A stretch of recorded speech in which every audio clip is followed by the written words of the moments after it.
Hey you guys, welcome back to my channel. I know it's been a while since I posted here on YouTube.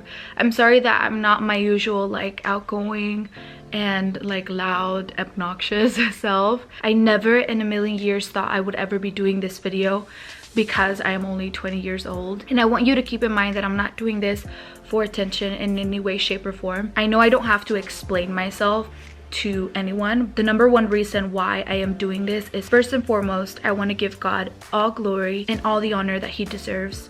That is the number one reason. Number two, I want to bring awareness to this situation. This particular thing doesn't just happen to old people. That's what my mentality was, that oh, this only happens to old people.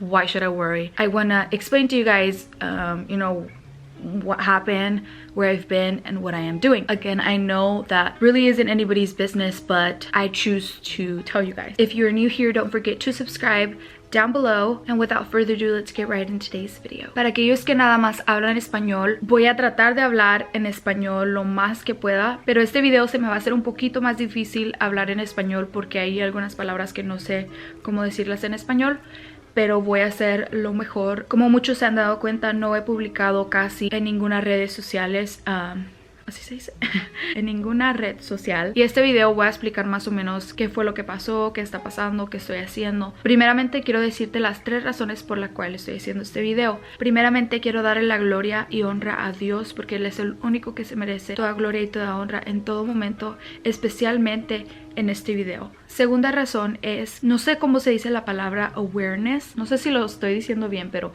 quiero hacerte consciente de esta situación que tal vez tú pienses, oh, nada más le pasa a la gente mayor, eso nunca me va a pasar a mí porque yo nada más tengo 20 años, 30 años, que fue la mentalidad que yo tenía. Y tercera razón es, me han preguntado, ¿qué es de tu vida? No hemos sabido mucho de ti. ¿Sabido? ¿Sabido es una palabra? No sabemos nada de ti, no has publicado nada en tus redes sociales y todo eso. Eso también quiero explicar el por qué. Si eres nuevo a mi canal, no se te olvide suscribirte. Before we get into today's video, I do want to mention that if you hear a semi truck outside or cars passing, I'm sorry. Okay, you guys, so about a week or so ago, I had a mild heart attack. It was one of the scariest things I ever experienced. I never in a million years thought that I would ever be making this video, especially at such a young age. Like, I'm only 20 years old. So you may be asking why or like how did this happen? So for years now, I have struggled with my blood pressure, more specifically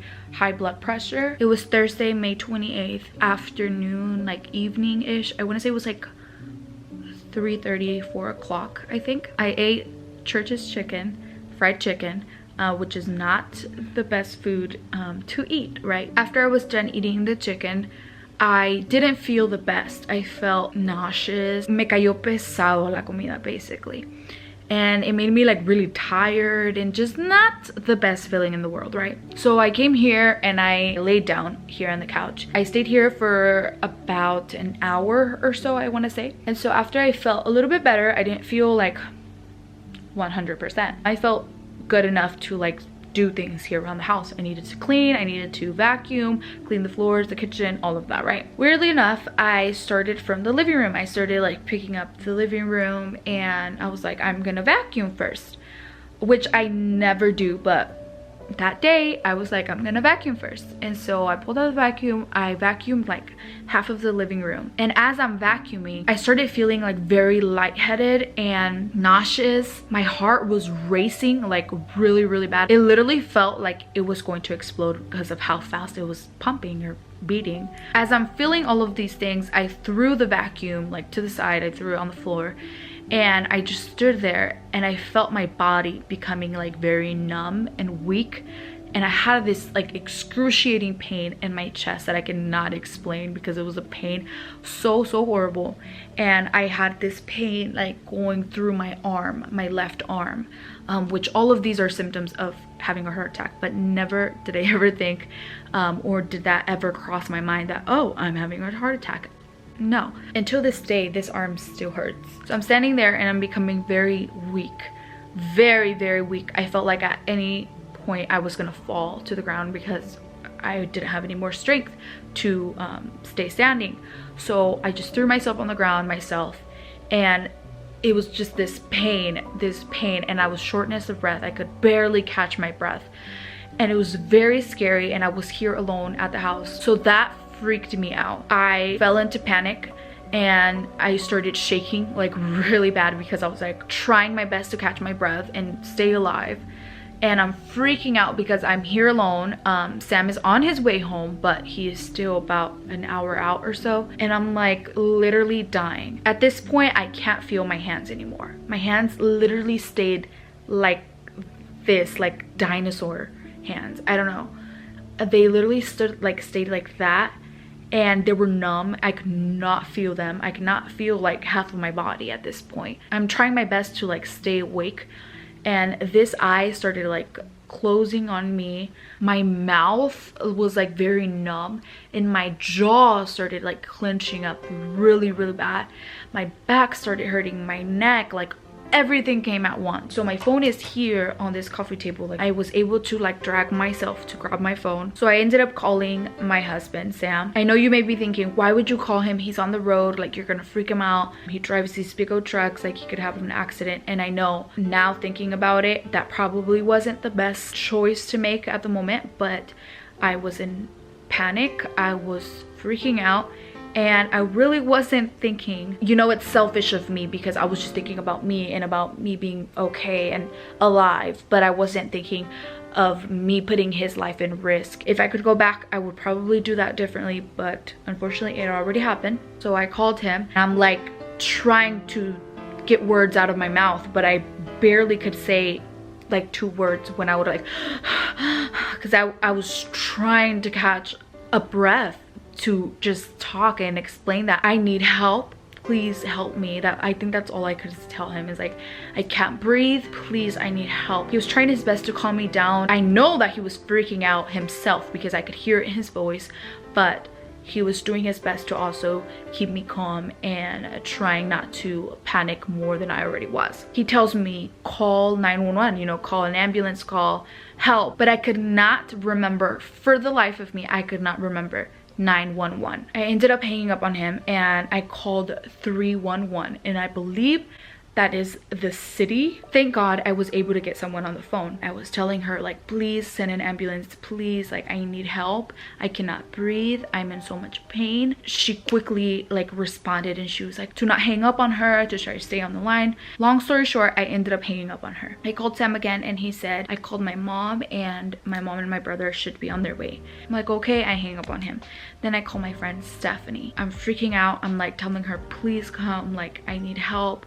I'm in so much pain, like I can't breathe. And because that's all I could say, like I can't breathe, I'm in so much pain, help. Like that's all. She starts freaking out also and she's like, Jackie, please come down, I'm on my way, just leave the door open if you can so that I can get in there, right? I then drag myself to the door. I was able to open the door, both doors actually, and I don't know how my dogs didn't leave. They were freaking out as well, but they were here, they were trying to comfort me. No lie, maybe like 7-10 minutes later, Sam's brother and his mom pull up to my house. Literally where I am sitting right now, which is on the floor, but this is the exact place where I was sitting whenever Sam's mom and his brother found me here. At some point after I opened the door, I went to the kitchen and grabbed lemonade and water because something told me that it had to do with my blood pressure, because like I said, I have had issues in the past with my blood pressure. Lemonade or just lemon or lime in general help bring down your blood pressure. So I remember going to the kitchen and getting lemonade, drinking some lemonade, and like putting water on my face. I made a huge mess in the kitchen, that's all I know. Anyway, so when they found me, I was here. She was trying to calm me down. I think she was like massaging my face and my hands. Sam's brother is trying to take care of my dogs because as soon as they saw people, they went wild, they went crazy. Long story short, he picked me up and carried me into his car. While he did that, his mom stayed in here locking everything up. I remember her asking me, y las llaves, like we need house keys or whatever, and I just told her like they're hung up or something like that, I can't remember. And so she ended up taking all of the keys that she possibly could have found, which was hilarious. I mean, after the fact, that like after everything happened, we rushed to the hospital. And when I mean rushed, I mean rushed. I don't want to say how fast we were going on the freeway, but just know we were going very extremely fast. But Thankfully, I was able to make it to the hospital safe. On our way to the hospital, I do remember Sam's mom praying for me, which was the sweetest thing ever. She was praying for me. She was telling me everything was going to be okay. And I also remember his brother telling me, Jackie, it's okay. We're going to get there. We're going to be there soon. As we're pulling up to the hospital, I remember Sam's mom telling me, te puse en las manos de Dios antes de ponerte en manos de cualquier doctor. And those words literally stuck with me, probably forever, for the rest of my life. So we pulled up to the hospital. At this point, I don't remember much because, like I said, since I was home, I was going in and out of consciousness. And consciousness, is that how you say it? Or conscious, however you say it. So there's things I remember, there's things I don't remember, but I'll tell you the things that I do remember. I remember getting there. They put me in a wheelchair. From what Sam's mom told me is that estaba así tiesa, like on the wheelchair, because like I said, I'm like completely numb. I can't feel anything. So they said that they put me on the wheelchair and I'm just like tiesa like that. Obviously they take me back to a room. I obviously blacked out from when they put me to the wheelchair, and when I opened my eyes again, I was already in the bed and with an oxygen, what is that called? Oxygen mask, I think it's what they call. There was tons of nurses and doctors, and I don't know how many people were in that room, but there was a lot of people in there. They hooked me up to do an EKG like ASAP. They put an IV in. No one was allowed to come in the hospital or into the room or anything at all. There was no visitors. I felt good because the doctor and the nurses, well, doctors, because there was multiple doctors and nurses, took very good care of me. No one was allowed in. No visitors were allowed because of the whole coronavirus still going around. I was okay. I was stable. I was alive, and that's what mattered. I'm sorry if I get a little bit emotional, but it's just God literally gave me a second chance to life, and I cannot be more blessed to say that, because there's so many people that don't get this second chance. I can't begin to tell you how many tests they did on me. They did tons and tons of testing. So it was a male doctor and a female doctor. I remember him coming in to my room and telling me, I don't know what you believe in. I don't know if you believe in God, in the universe, or whatever you believe in, but thank them because you're alive by a miracle. I busted out in tears. Obviously, I started crying. And I was like, well, like, what happened? You know, like, well, what's going on? That's when he broke the nose. What?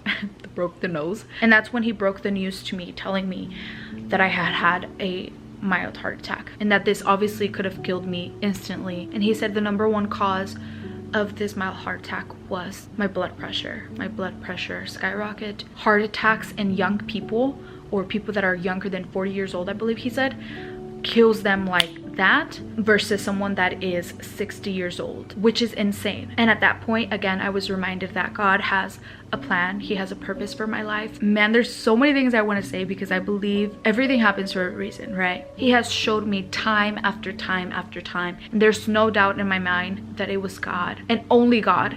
I can't, like, there's nothing I can say, but it was God, his grace, his mercy, his love towards me that saved me, that saved my life. Like I mentioned in the beginning, this video is primarily to give him all glory, all honor that he deserves, because without him, I'm absolutely nothing. Without him, I would not be alive right now. I don't know what you believe in. I don't know if you believe in God. I don't know if you believe in the universe, whatever you believe in, but I strongly believe in Jesus Christ. The doctor also said that my recovery was probably going to be a bit difficult because I am young, and I don't know if you know or not, but high blood pressure damages your arteries. They can become blocked and can prevent blood flow to your heart, and obviously you need your heart to live. So whenever your arteries are like blocked, your heart lacks oxygen, which causes a heart attack. I'm not a doctor. I'm not in any way, shape, or form in the medical field at all. So these are the things that I was told and that I can remember. Like I said, this was by far the scariest thing that has ever happened to me, but I am super thankful that I'm alive. I survived it, and I'm here to let you young people know to take care of your body. I am home now, thank God. I'm recovering. I just went to my very first appointment with my primary care doctor, and I got great news. I am recovering way faster than what they thought. Sorry, I said I was gonna keep this short, but like I said, I do ramble a lot, and I wanted to give you guys a little bit more like details as to what happened, so you guys can have a better picture. But with all that being said, again, I am super blessed and very, very thankful to be alive, to be here, to even share my story, my experience. I have been struggling with sleeping. I would really appreciate it if you took some time to pray for me. Thank you again for your love and support always, always, always. Please leave a sweet comment down below. I will do my best to post. I have a couple of videos that are pre-recorded. What?